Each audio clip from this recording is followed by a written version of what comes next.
Բարև ձեզ հարգելի ունկնդիրներ, այսօր ասպարեզի զրուցակիցը աշխարհագրագետ Լևոն Մարտիրոսյանն է, բարև ձեզ պարոն Մարտիրոսյան։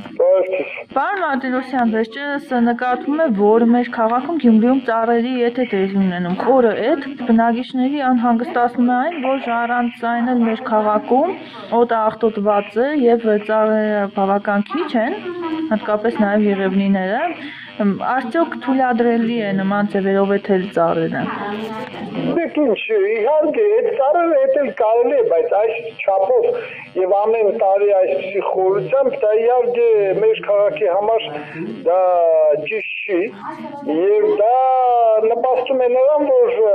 քաղաքի օդային ավազանում փոշու քանակությունը սահմանված չափերից տասնյակ անգամներով ավելի մեծ է։ Ահա փոշու նաեւ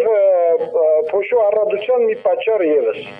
Ըստ էության քաղաքում ծառ չի մնացել, բոլորը կտրել են։ Փոխարենը ամեն տարի մեր քաղաքում որքան ծառ է տնկվում, այսինքն տեղը լրացվում է եւ հետո երբ այդ ծառերը խորհետում են, հետագայում դրանք աճում են էլի։ Գիտեք ինչ, ծառերի հետը իհարկե առողջացնում է ծառերին, բայց հաճախակի եւ խորը հետը կարող է նաեւ պատճառ դառնալ հիվանդությունների տարածման։ Ես մի անգամ եմ ասել արդեն, դա կարող է պատճառ հանդիսանալ օրինակ հոլանդական հիվանդության տարածմանը, որը թեղի ծառատեսակի մոտ է լինում, եւ որի պատճառով կարող են ծառերը չորանալ։ Դա իհարկե բան չի, դա իհարկե ճիշտ չի, իսկ ինչ մնում է, թե ինչքան ծառ են տնկում, ես չեմ կարող ասել, սովորաբար դա ասում են քաղաքապետարանն ասում են մի քանի տասնյակ հազար, բայց այդքան կարևոր չի տնկված ծառերի քանակությունը, ինչքան թե ծառերը ինչպես են աճում եւ արդյոք կպտում են նոր տնկված ծառերը եւ պետք է ասեմ, որ նոր տնկված ծառերը դեռևս ոչ իմանով չեն կարող օգտակար լինել օդային ավազանի մաքրության համար։ Օդային ավազանի մաքրությունը պայմանավորված է խոշոր մեծ ծառերով, որոնք ունեն մեծ սաղարթ, փարթամ սաղարթ, որն էլ պահում է փոշին։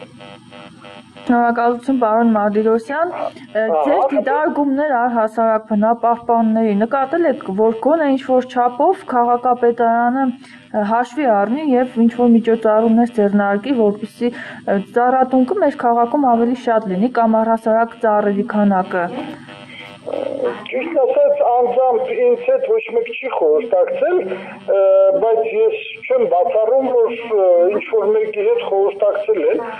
բայց ճիշտ կլինի, որ նման հարցերում իհարկե խորհրդակցեն եւ մասնագետների հետ եւ հասարակական կազմակերպությունների հետ։ Իհարկե դա ավելի ճիշտ կլինի։ Եթե ավելացնելու բան ունեք, խնդրեմ։ Ես կուզենայի, որ